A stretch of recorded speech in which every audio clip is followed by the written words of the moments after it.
નમસ્કાર વિદ્યાર્થી મિત્રો, ધોરણ 11 અને ધોરણ 12 કોમર્સના વિદ્યાર્થીઓ માટે એક ગુડ ન્યૂઝ છે. બહુ બધા વિદ્યાર્થી મિત્રોના મેસેજ, વોટ્સઅપ અથવા તો કોમેન્ટ આવતી હતી કે સાહેબ અમને એકાઉન્ટ અને આંકડાશાસ્ત્રમાં તો કમ્પ્લીટ ખબર પડે છે, તો એક્સપર્ટ એકેડમીની YouTube ચેનલ દ્વારા અમને એકાઉન્ટ અને આંકડાશાસ્ત્રના પેપર્સમાં સારા ગુણ મેળવી શકીએ છીએ, પરંતુ અમને અર્થશાસ્ત્ર અને વાણિજ્ય વ્યવસ્થા જેવા થિયરીના સબ્જેક્ટમાં અમને બહુ તકલીફ પડી રહી છે. તો વિદ્યાર્થીઓના નિરાકરણ માટે, વિદ્યાર્થીઓના સોલ્યુશન માટે આપણે 27 જાન્યુઆરીથી અર્થશાસ્ત્ર અને વાણિજ્ય વ્યવસ્થાના ધોરણ 11 અને ધોરણ 12 કોમર્સના લેક્ચર ચાલુ થવા જઈ રહ્યા છે.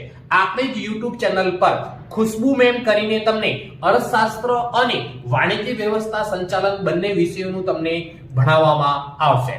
તો આ YouTube ચેનલને વધારે ને વધારે તમારા મિત્રો સુધી શેર કરો, જેથી કરીને ગુજરાતનો દરેક વિદ્યાર્થી જે 11-12 કોમર્સની અંદર ભણતો હોય એ આ YouTube ચેનલ દ્વારા વધારે ને વધારે પરીક્ષામાં માર્ક્સ મેળવી શકે અને એનું ભવિષ્ય ઉજ્જવળ કરી શકે. ધન્યવાદ.